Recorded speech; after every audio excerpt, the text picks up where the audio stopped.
Hello, आप सभी का स्वागत है फिर से एक नए वीडियो में। तो आज का वीडियो मोस्ट इम्पोर्टेंट होने वाला है। इस वीडियो को आप सभी एंड तक अवश्य देखिएगा, जिससे कि इसमें कुछ महत्वपूर्ण क्वेश्चन सामान्य ज्ञान का लेकर के आ चुके हैं। ये मॉडल सेट 10 रहने वाला है। इससे पहले जो है आप लोग के लिए 1 से लेकर के 9 तक जो है अपलोडेड है वीडियो, उसको जो है आप लोग जा करके देख सकते हैं। प्लेलिस्ट में भी जो है मिल जाएगा क्वेश्चन, ठीक है। तो चलिए आज आप सभी देख लीजिए, बिहार आईटीआई एंट्रेंस एग्जाम 2026 में देने वाले हैं। तो आपके लिए ये वीडियो खास रहने वाला है, या किसी भी कंपटीशन एग्जाम की या कंपरेटिव एग्जाम की तैयारी कर रहे हैं तो भी ये वीडियो खास होने वाला है, ठीक है। तो चलिए वीडियो को शुरू करते हैं। तो प्रथम प्रश्न देख सकते हैं सामान्य ज्ञान के। भारत का मानक समय रेखा किस शहर से होकर गुजरती है? जयपुर से, अहमदाबाद से, कोलकाता से या इलाहाबाद से? तो इसका जो है राइट आंसर क्या हो जाएगा? तो इसका जो है राइट आंसर आप सभी का हो जाएगा इलाहाबाद, याद रखिएगा, ठीक है। इलाहाबाद से जो है होकर के गुजरती है, ठीक है। चलिए उसके बाद नेक्स्ट प्रश्न की ओर बढ़ते हैं। यहाँ पर नेक्स्ट प्रश्न पूछा गया है, निम्नलिखित में से कौन सा वेद जो है गद व पद दोनों में है? तो गद और जो है पद दोनों में है, तो ये कौन सा वेद है? ऋग्वेद या यजुर्वेद या अथर्ववेद या सामवेद? तो इसका राइट आंसर हो जाएगा आप सभी का सी ऑप्शन, ठीक है। यजुर्वेद जो है राइट आंसर हो जाएगा सी ऑप्शन, क्योंकि य यजुर्वेद में जो है पद और गद दोनों में जो है लिखा हुआ है, और जो है गध को जो है यशु कहा जाता है, ठीक है। तो ये भी याद रख सकते हैं, सॉरी, य यजुस कहा जाता है, याद रखिएगा, ठीक है। उसके बाद चलिए नेक्स्ट, यहाँ पर पूछा गया है आप सभी का, यदि आप कोलकाता से कन्याकुमारी जाते हैं तो कौन सा स्थान से जो है नहीं गुजरते हैं? तो कौन सा स्थान से नहीं गुजरते हैं, यहाँ पर ये पूछ लिया गया है, ठीक है। तो इसका जो है राइट आंसर क्या हो जाएगा? भुवनेश्वर से या चेन्नई से या सोलापुर से या विशाखापत्तनम से? तो इसका राइट आंसर हो जाएगा आप सभी का 3 का सी, ठीक है। सोलापुर से जो है नहीं गुजरते हैं, क्योंकि कोलकाता पश्चिम बंगाल की जो है राजधानी है, जो पूर्व तट के जो है निकट है, और कन्याकुमारी स्थलीय भाग का जो है दक्षिणी बिंदु में जो है पूर्वीय तट पर जो है अवस्थित है, ठीक है। आंध्र प्रदेश का विशाखापत्तनम भी जो है पूर्वी तट पर है, और महाराष्ट्र का सोलापुर जो है पश्चिमी तट पर है।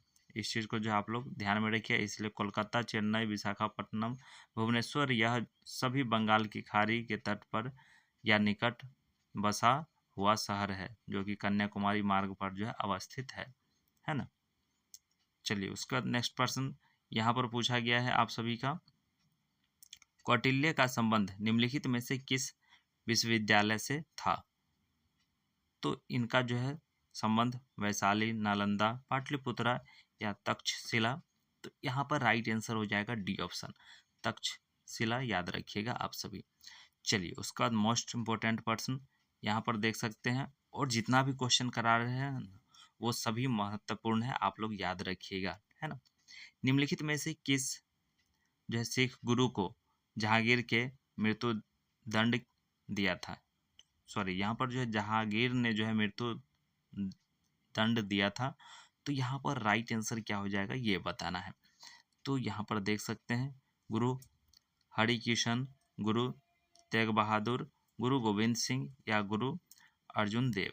तो यहाँ पर राइट आंसर हो जाएगा डी ऑप्शन, ठीक है। गुरु अर्जुन देव जी को जो है दिया गया था। उसके बाद चलिए नेक्स्ट प्रश्न, तो यहाँ पर देख सकते हैं पूछा गया है, निम्नलिखित में से मुगल काल में ऐतिहासिक विवरण लिखा? तो निम्नलिखित में से जो है किसने मुगल काल में जो है ऐतिहासिक विवरण लिखे हैं? तो यहाँ पर देख सकते हैं नूरजहां बेगम, रजिया सुल्ताना, गुलबदन बेगम या जहां आरा बेगम? तो इसका जो है राइट आंसर हो जाएगा 6 नंबर का सी ऑप्शन, ठीक है, गुलबदन बेगम, याद रखिएगा आप सभी। उसके बाद चलिए नेक्स्ट प्रश्न की ओर बढ़ते हैं। यहाँ पर पूछा गया है आप सभी का 7 नंबर में जो है, सिराजुद्दौल के साथ अंग्रेजों ने की थी? तो क्या की थी, ठीक है। अलीनगर की संधि या बीजापुर की संधि, मगध की संधि, उपरोक्त में से कोई नहीं। तो इसमें से क्या राइट आंसर हो जाएगा? तो इसका जो है राइट आंसर हो जाएगा अलीनगर की जो है संधि किए थे। ठीक है, ए ऑप्शन। उसके बाद चलिए नेक्स्ट, यहाँ पर पूछा गया सती प्रथा का निषेध किया गया था। तो ये पर्सन जो है मोस्ट इम्पोर्टेंट है, कंपटीशन में भी पूछा जाता है, तो आप लोग याद रखिएगा। ठीक है,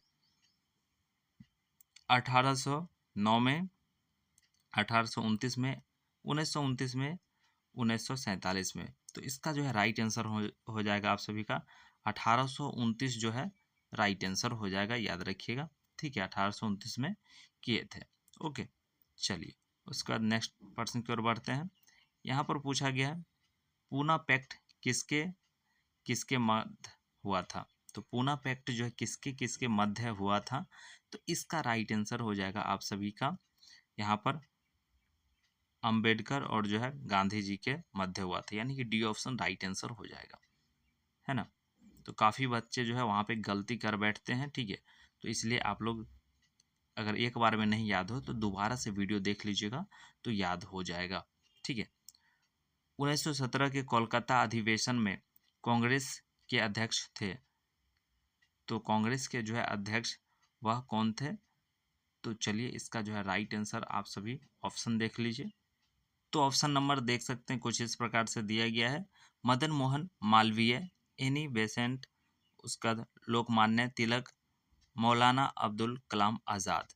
तो इसका राइट आंसर क्या हो जाएगा आप सभी का? B option, Annie Besant right answer हो जाएगा, याद रखिएगा। चलिए उसके बाद नेक्स्ट पर्सन की ओर बढ़ते हैं। यहाँ पर पूछा गया है आप सभी का चेरापूंजी तथा जैतिया जनजाति किस राज्य से संबंधित है? मणिपुर से, नागालैंड से, मेघालय से, मिजोरम से। तो इसका राइट आंसर हो जाएगा आप सभी का सी ऑप्शन, ये जो है मेघालय से राइट आंसर हो जाएगा आप सभी का। ठीक है, किससे संबंधित है? तो मेघालय से। ओके, चलिए उसके बाद नेक्स्ट पर्सन की ओर बढ़ते हैं। यहाँ पर पूछा गया है माले किसकी राजधानी है। तो माले जो है किसकी राजधानी है ये पूछा गया है। तो इसका जो है राइट आंसर हो जाएगा आप सभी का सी ऑप्शन। ठीक है, मालदीव की। ओके, उसके बाद चलिए नेक्स्ट, यहाँ पर पूछा गया है और ये भी मोस्ट इम्पोर्टेंट पर्सन है। ठीक है, भारतीय स्वतंत्रता संग्राम की निम्नलिखित घटनाओं के साथ सभी जो है कालक्रम का कूट चुनौतियाँ। तो यहाँ पर ऑप्शन देख लीजिए आप सभी, सविनय अवज्ञा आंदोलन, ठीक है, होम रूल आंदोलन, भारत छोड़ो आंदोलन, असहयोग आंदोलन। तो इसका जो है राइट आंसर क्या हो जाएगा आप सभी का? तो इसका राइट आंसर हो जाएगा आप सभी का बी ऑप्शन। ठीक है, होम रूल आंदोलन।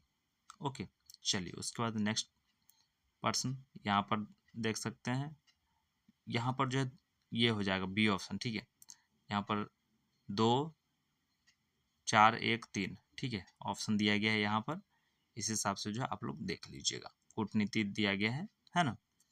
चलिए उसके बाद यहाँ पर दिया गया है मिलान करने वाला। ठीक है, तो निम्नलिखित में से कौन सा युग्म सुमेलित नहीं है। तो यहाँ पर सुमेलित नहीं है ये पूछा गया है। ठीक है, तो देखिए यहाँ पर सुमेलित नहीं है,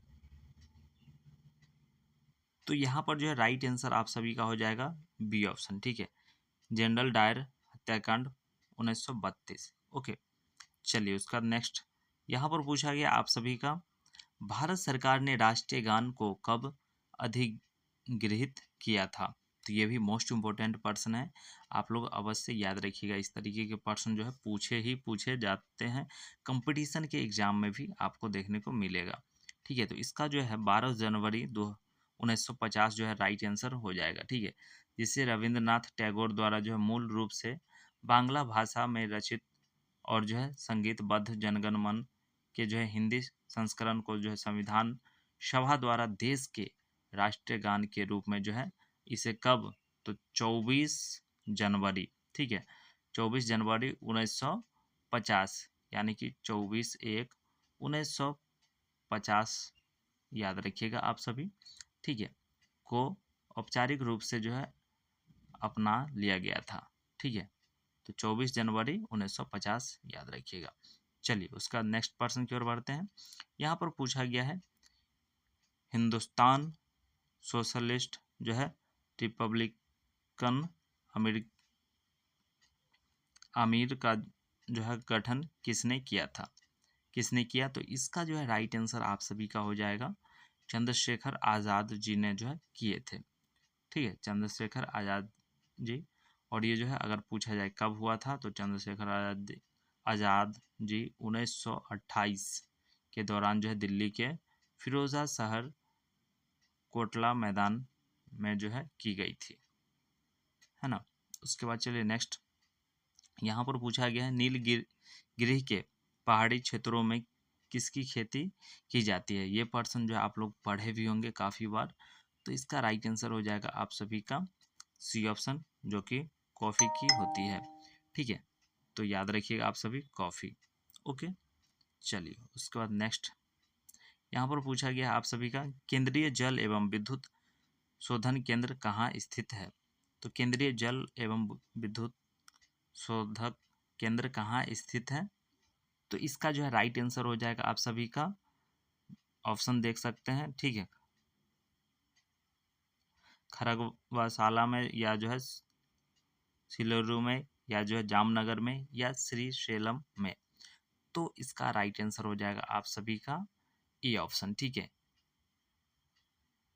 खरगवाशाला में जो है स्थित है। ठीक है, उसके बाद चलिए नेक्स्ट प्रश्न की ओर बढ़ते हैं। यहाँ पर पूछा गया आप सभी का ब्रिटिश कंजर्वेटिव पार्टी को जो पहले क्या कहा जाता था। तो व्हिग, या जो है लेबर, या फेबियन, या टोरी। तो इसका राइट आंसर हो जाएगा आप सभी का 19 का डी ऑप्शन, टोरी जो है कहा जाता था। ठीक है, याद रखिएगा। उसके बाद चलिए नेक्स्ट प्रश्न की ओर बढ़ते हैं। यहाँ पर पूछा गया है आपातकाल की घोषणा निम्नलिखित में से किस अनुच्छेद में निहित है। तो आपातकाल की जो है घोषणा किस अनुच्छेद में निहित है।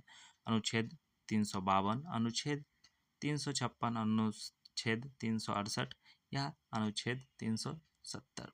तो इसका जो है राइट आंसर किस में है। ठीक है, तो इसका जो है राइट आंसर आप सभी का हो जाएगा 20 नंबर का ए ऑप्शन। ठीक है, अनुच्छेद 352 याद रखिएगा आप सभी, है ना। तो देखिए 352 में तो आप लोग समझ गए जो आपातकालीन की घोषणा। ठीक है, अगर ये जो है 356 में क्या है, तो 356 में जो है राज्यों में संवैधानिक तंत्र की जो है विफलता के बाद जो रहा राष्ट्रपति शासन। ठीक है, याद रखिएगा। उसके बाद अगर 368 में पूछा जाए तो संविधान में संशोधन। ठीक है, याद रखिएगा 368 में क्या होता है, तो संविधान में संशोधन होता है। और अगर अनुच्छेद 370 पूछा जाए तो कश्मीर के संबंध में विशेष उपबंध याद रखिएगा। ठीक है, कश्मीर के संबंध में विशेष उपबंधन याद रखिएगा, है ना। चलिए उसका नेक्स्ट प्रश्न यहाँ पर पूछा गया आप सभी का दुनिया का नवीनतम देश है दक्षिणी सूडान, गणतंत्र, या बेलारूम, या जो है अजरबैजान, या बहरीन। तो इसका राइट आंसर हो जाएगा आप सभी का ये ऑप्शन। ठीक है, दक्षिण सूडान गणतंत्र। ओके, तो ये जो है सूडान के अलग होकर दक्षिणी सूडान गणतंत्र ये कब बना था, तो 2011 ईस्वी में जो है संयुक्त राष्ट्र का जो है 193वां सदस्य बना था। ठीक है, 193वां सदस्य बना था। ओके, चलिए उसका नेक्स्ट प्रश्न की ओर बढ़ते हैं। यहाँ पर पूछा गया आप सभी का हमकेजर की उपाधि किस शहर ने जो है धारण किया। तेरमान, या जो है मिहिरकुल, या जो है एंटियाल किडस, या जो है कनिष्क। तो इसका राइट आंसर हो जाएगा आप सभी का 22 का डी, कनिष्क जो है याद रखिएगा आप सभी।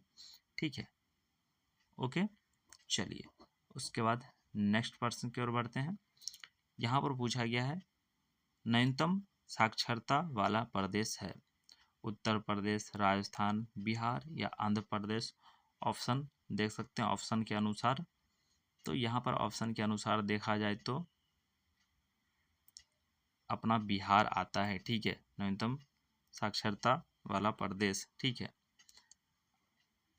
ओके, इसलिए आप लोग ध्यान से पढ़िए, ठीक है। अपना बिहार जो है आता है, इसलिए सभी लोग शिक्षित होंगे तो कम से कम शिक्षा तो आगे बढ़ेगा। ऐसे नो डाउट अब सभी लोग जो है पढ़ाई करने लगे हैं, है ना। संविधान की 8वीं अनुसूची में सम्मिलित भाषाओं में निम्नलिखित कौन सी भाषा बोलने वाले सर्वाधिक हैं? बांग्ला, मराठी, गुजराती, तेलुगु। तो इसका राइट आंसर हो जाएगा आप सभी का ए ऑप्शन, बांग्ला।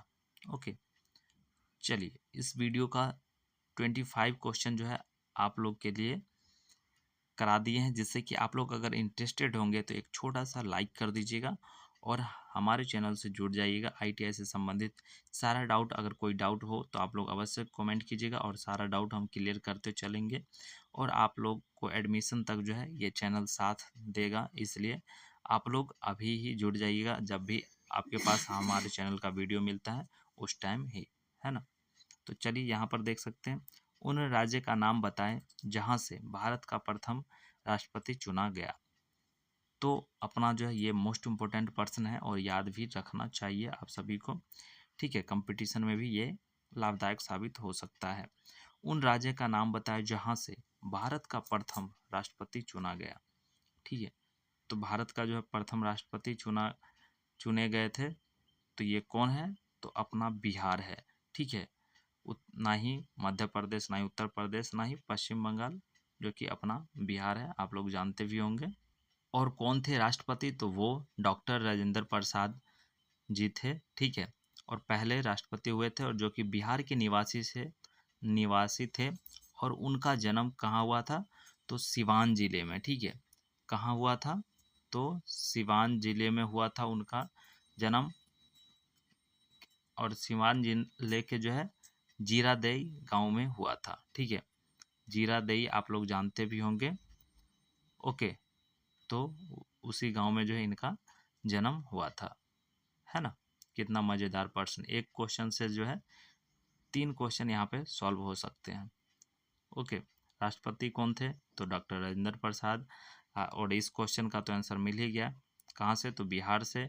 और उनका गांव कौन सा था? तो जीरादेई गांव था, है ना। कौन से जिला? तो सिवान जिले से। उसका नेक्स्ट प्रश्न देख लेते हैं। यहाँ पर पूछा गया है आप सभी का, भारतीय अर्थव्यवस्था में निम्न क्षेत्रों में से कौन सा पूर्णतः निजी क्षेत्र है?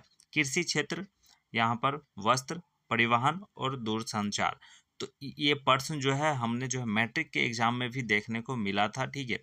तो चलिए आप लोग इकोनॉमिक्स का जो है यह क्वेश्चन है, आप लोग जानते होंगे अगर पढ़े होंगे तो चलिए इसका जो है राइट आंसर क्या हो जाएगा? तो इसका जो है राइट आंसर आप सभी का हो जाएगा यहाँ पर 16 का जो है, सॉरी 26 का जो है ए, ठीक है। कृषि क्षेत्र जो है, क्योंकि निजी क्षेत्र है, क्योंकि कृषि हमारा है, कृषि से उपज हम लोग जो है करते हैं, जो भी फल उगाते हैं वो निजी में आता है।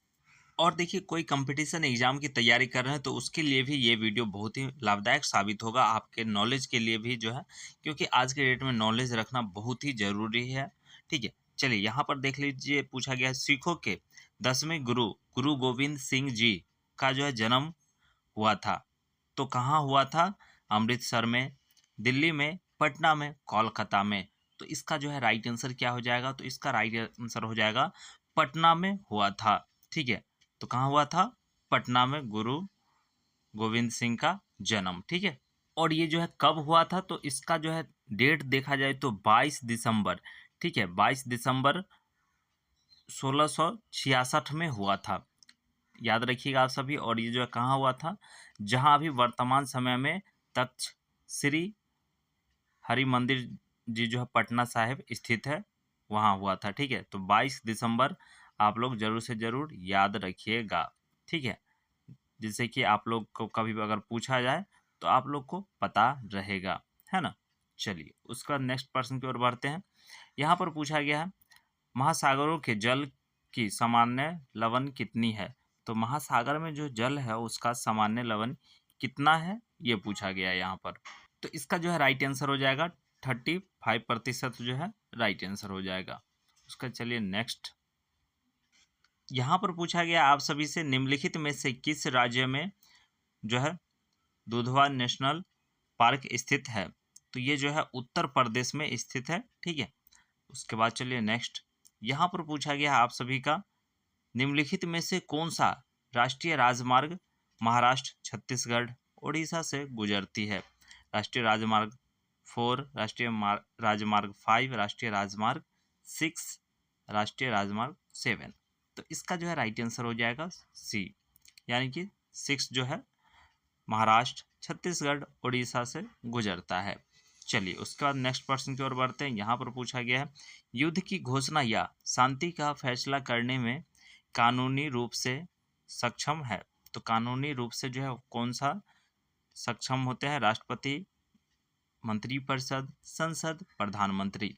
तो इसका जो है राइट आंसर क्या हो जाएगा, तो राष्ट्रपति जो है सक्षम होते हैं। ये ऑप्शन याद रखिएगा आप सभी, ठीक है। उसके बाद चलिए नेक्स्ट, यहाँ पर पूछा गया आप सभी का जो है निम्नलिखित में से कौन सा युग्म सुमेलित नहीं है, ठीक है। तो सुमेलित नहीं है ये पूछा गया है, चाय असम, रबर केरल, चावल बिहार, गेहूं उत्तर प्रदेश। तो इसका जो है राइट आंसर हो जाएगा आप सभी का यहाँ पर, तो यहाँ पर जो है बी ऑप्शन राइट आंसर हो जाएगा चावल। ये जो है पश्चिम बंगाल का होता है, ठीक है, बिहार में जो उतना नहीं होता, ठीक है। चलिए उसके बाद नेक्स्ट यहाँ पर पूछा गया है निम्न में से कौन से दो परोक्ष कर है।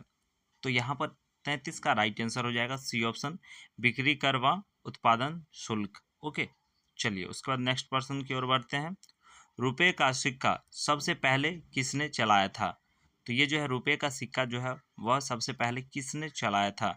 तो शेरशाह, आप लोग जानते भी होंगे, ये क्वेश्चन बहुत ही मज़ेदार है और काफ़ी बार जो पूछा भी गया है एग्जाम में, ठीक है। उसके बाद चलिए नेक्स्ट, IRDP का जो मुख्य उद्देश्य क्या है।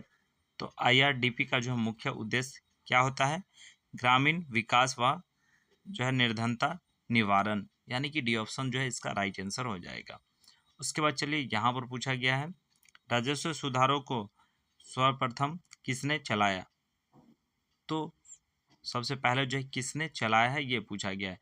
तो अलाउद्दीन खिलजी जो है, याद रखिएगा आप सभी, ठीक है। राजस्व सुधार को जो है सर्वप्रथम किसने चलाया था, तो अलाउद्दीन खिलजी। ओके, चलिए उसके बाद नेक्स्ट प्रश्न की ओर बढ़ते हैं। यहाँ पर पूछा गया है विनोबा भावे किससे संबंधित थे। तो ये जो है किससे संबंधित हैं, तो ये जो है पवनार से जो है संबंधित थे। ये ऑप्शन राइट आंसर हो जाएगा। उसके बाद यहाँ पर पूछा गया है beauty is truth, truth is beauty किसने कहा है। तो यह लाइन जो है किसने कहा है, ऑप्शन देख लीजिए आप सभी, ठीक है। तो यहाँ पर पूछा गया है शेक्सपियर, जॉन कीट्स, उसका जॉन मिल्टन।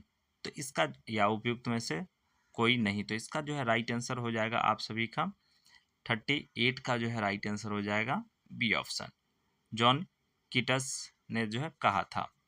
उसके बाद चलिए नेक्स्ट, यहाँ पर पूछा गया है जैन धर्म के लोग मानते हैं कि महावीर थे अंतिम क्या शिक्षक, या जो है सन्यासी, या तीर्थकर, या जो है पैगंबर। तो इसका राइट आंसर हो जाएगा आप सभी का 39 का डी ऑप्शन, ठीक है। ये जो है तीर्थकर थे, याद रखिएगा आप सभी ये सब प्रश्न। चलिए उसके बाद नेक्स्ट प्रश्न की ओर बढ़ते हैं। यहाँ पर पूछा गया है अंग्रेजों के द्वारा भारत में अपना सबसे पहला कारखाना किस जगह पर जो है स्थापित किया गया था। तो ये भी मज़ेदार प्रश्न है। इसका जो है राइट आंसर आप लोग जानते होंगे सूरत में, ठीक है, याद रखिएगा सूरत। उसके बाद चलिए नेक्स्ट, यहाँ पर पूछा गया है उपभोक्ता दिनों दिन हो रहे थे। तो क्या हो रहे थे, अधिक अपेक्षा रखने वाले, या जो है आलोचनात्मक, या संदेहवादी, या जो है उदासीन। तो इसका राइट आंसर हो जाएगा आप सभी का ए ऑप्शन, अधिक अपेक्षा रखने वाले, ठीक है। क्योंकि जो उत्पादन करते हैं तो वो जो है सोचेंगे ना जो ज़्यादा उपज हो तो हम अच्छा करेंगे, ठीक है। चलिए उसके बाद नेक्स्ट यहाँ पर पूछा गया और ये भी मोस्ट इम्पोर्टेंट प्रश्न है, काफ़ी बार जो ये प्रश्न पूछे जाते हैं। 13 अप्रैल 1919 को जालियांवाला बाग में एक आम सभा आयोजित की गई थी। तो देखिए यहाँ पर एक क्वेश्चन तो सबसे पहले जलियांवाला बाग हत्याकांड कब हुआ था? 13 अप्रैल 1919, याद रख लीजिएगा, ठीक है, क्योंकि ये सब प्रश्न जो पूछा जा सकता है, पूछा भी जाता है, ठीक है। तो यहाँ पर इसका जो है क्वेश्चन का राइट आंसर हो जाएगा लोकप्रिय नेताओं की गिरफ्तारी का जो है विरोध करने के लिए, बी ऑप्शन ये राइट आंसर हो जाएगा इस क्वेश्चन का, ठीक है। चलिए उसके बाद नेक्स्ट यहाँ पर पूछा गया है सीमांत गांधी के नाम से कौन जाने जाते थे? तो सीमांत गांधी के नाम से जो कौन जाने जाते थे, तो इसका राइट आंसर हो जाएगा आप सभी का सी ऑप्शन, खान अब्दुल गफ्फार खान, ठीक है। उसके बाद चलिए नेक्स्ट यहाँ पर पूछा गया है INA का जो है गठन हुआ था। तो INA का गठन जो है हुआ था, तो इसका राइट आंसर क्या हो जाएगा? तो सिंगापुर में हुआ था, ठीक है। चलिए उसके बाद नेक्स्ट यहाँ पर पूछा गया है भारतीय संविधान के अनुसार भारत एक क्या है? संघीय राज्य है या एकल राज्य है या संघ राज्य संघ है या अर्ध संघीय राज्य है? तो यहाँ पर 45 का जो राइट आंसर हो जाएगा राज्य संघ है, ठीक है। उसके बाद चलिए नेक्स्ट यहाँ पर पूछा गया मंत्रिमंडल का गठन कौन करता है? तो ये जो है सिविक्स का क्वेश्चन है, आप लोग जानते होंगे, ठीक है। तो इसका राइट आंसर क्या हो जाएगा? मंत्रिमंडल का गठन कौन करते हैं? मंत्रिपरिषद या जो है सर्व केंद्रीय मंत्रीगण या केंद्रीय मंत्रीगण एवं राज्य मंत्रीगण, सभी मंत्री। तो इसका राइट आंसर हो जाएगा आप सभी का 46 का जो है बी ऑप्शन, ठीक है, सिर्फ केंद्रीय मंत्रीगण करते हैं। ओके चलिए उसका नेक्स्ट यहाँ पर पूछा गया है भारत के राष्ट्रपति को ऑफिस से हटाया जा सकता है। तो राष्ट्रपति को जो ऑफिस से हटाया जा सकता है, तो कैसे हटाया जा सकता है, किसके द्वारा हटाया जा सकता है? तो 47 का जो है राइट आंसर क्या हो जाएगा? संसद द्वारा जो है हटाया जा सकता है ना। चलिए उसके बाद नेक्स्ट कोई भी व्यक्ति लोकसभा का चुनाव लड़ सकता है यदि उसकी आयु कितना होना चाहिए? तो ये सब तो बहुत ही इजी प्रश्न है, आप लोग आराम से बना सकते हैं, ठीक है। तो चलिए इसका जो है राइट आंसर और आप लोग के लिए एक होमवर्क देंगे, आप लोग ज़रूर से ज़रूर कमेंट कीजिएगा उस सवाल का जो है आंसर, ठीक है। फिर हम उस सवाल का नेक्स्ट वीडियो में जो है चर्चा करेंगे। ओके तो चलिए इसका जो है राइट आंसर आप लोग जानते होंगे, तो इसका राइट आंसर हो जाएगा कोई भी व्यक्ति लोकसभा का चुनाव लड़ सकता है। तो लोकसभा चुनाव लड़ने के लिए कितना आयु होना चाहिए? तो देखिए अनुच्छेद 84 के द्वारा जो है 25 वर्ष होना चाहिए, याद रखिएगा कौन से अनुच्छेद में, तो 84, ठीक है, 84 अनुच्छेद में दिया गया है ये, है ना। उसके बाद चलिए नेक्स्ट यहाँ पर पूछा गया है राज्य सरकार को जो है बर्खास्त किया जा सकता है। तो राज्य सरकार को जो है बर्खास्त किया जा सकता है कब? राज्यपाल की सिफारिश पर भारत के राष्ट्रपति द्वारा किया जा सकता है ना। ओके तो ये क्वेश्चन जो है आप लोग के लिए छोड़ रहे हैं, ठीक है। आप लोग क्वेश्चन देख लीजिए, निम्नलिखित में से किसकी नियुक्ति भारत के राष्ट्रपति द्वारा नहीं की जाती है? ठीक है, क्वेश्चन ध्यानपूर्वक आप लोग पढ़ लीजिएगा। निम्नलिखित में से किसकी नियुक्ति भारत के राष्ट्रपति द्वारा नहीं की जा सकती है? ऑप्शन देख सकते हैं, राजदूत, प्रधानमंत्री, न्यायवादी या भारत के उपराष्ट्रपति। तो इसका जो है क्वेश्चन आपको कमेंट करना है, ए होगा तो ए लिख देना है, ठीक है। यहाँ पर लिख दीजिएगा इस तरीके से 50 का ए ब्रैकेट में दे करके इस तरीके से, अगर बी होगा तो इस तरीके से बी लिख देना है, या आपके अनुसार सी होगा तो यहाँ पर 50 का सी लिख देना है, या अगर आपके अनुसार जो है डी होगा तो इस तरीके से डी लिख देना है कमेंट में। और देखते हैं कितने बच्चे जो है हमारा वीडियो एंड तक देखे हैं और कितना क्वेश्चन का सही उत्तर देते हैं या नहीं देते हैं, इसकी चर्चा हम नेक्स्ट वीडियो में करेंगे। आप लोग के कमेंट के अनुसार जो कितना बच्चों ने सही जवाब दिया है कमेंट के साथ, ठीक है। तो ये होमवर्क रहा आप लोग के लिए, बहुत ही ईजी प्रश्न है, लेकिन सही उत्तर कितने बच्चे दे पाते हैं ये चर्चा हम नेक्स्ट वीडियो। तो आप लोग के लिए साइंस का भी क्वेश्चन हम कराएंगे, इसलिए